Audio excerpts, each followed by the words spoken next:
আজকে একদমই অসাধারণ একটি খাবার নিয়ে চলে এসেছি আপনাদের মাঝে। আজকে এই খাবারটা অনেকেই বা আপনারা খান নাই, আবার অনেকে খেয়েছেন হয়তোবা। যাই হোক, আমি এই খাবারটা কিভাবে বানিয়েছি অবশ্যই আপনারা প্রথম থেকে শেষ পর্যন্ত দেখবেন, হয়তোবা কিছু মানুষের কাজে লাগবে। আমরা অনেকেই আছি যে লাউ খাই না, লাউ পছন্দ করি না, অনেক মানুষ আছে, সবাই না। আবার অনেক বাচ্চারা দেখবেন লাউ খেতে চায় না। তো এভাবে যদি আপনি বড়া বানিয়ে দেন আপনার বাচ্চাকে, সে অনেক মজা করে খাবে লাউয়ের বড়া। আমি কিন্তু লাউয়ের বড়া বানিয়েছি, আর এটা যে এত মজার অসাধারণ আপনারা বিশ্বাস করবেন না। একবার ট্রাই করে দেখবেন, খাওয়ার পরে বলবেন আসলে সত্যি কতটা মজা হয়েছে।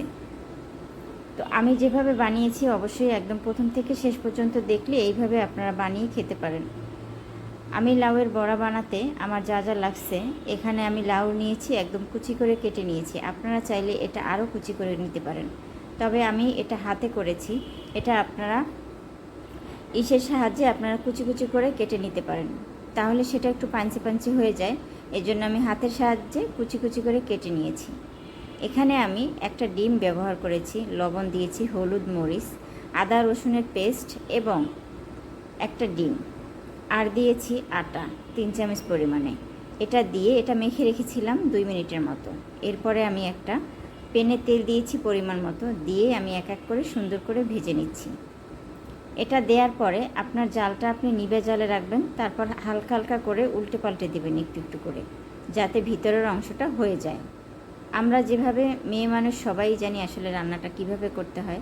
অনেক ছেলেরা আছে যারা ব্যাচেলার থাকে, তারা অবশ্য এই আপনার বড়া সম্পর্কে তাদের কোনো আইডিয়া নাই। যদি এই ভিডিওটা দেখে আপনারা বানান, অবশ্যই বানাতে পারবেন, এভাবে সুন্দর হবে। আপনারা চাইলে সস দিয়ে খেতে পারেন, পোলাও দিয়ে খেতে পারেন, গরম ভাতের সাথে তো অসাধারণ। যাই হোক, আমি আজকে ইফতারিতে আমি গরম ভাতের সাথে, আমার মেয়েরা অনেক পছন্দ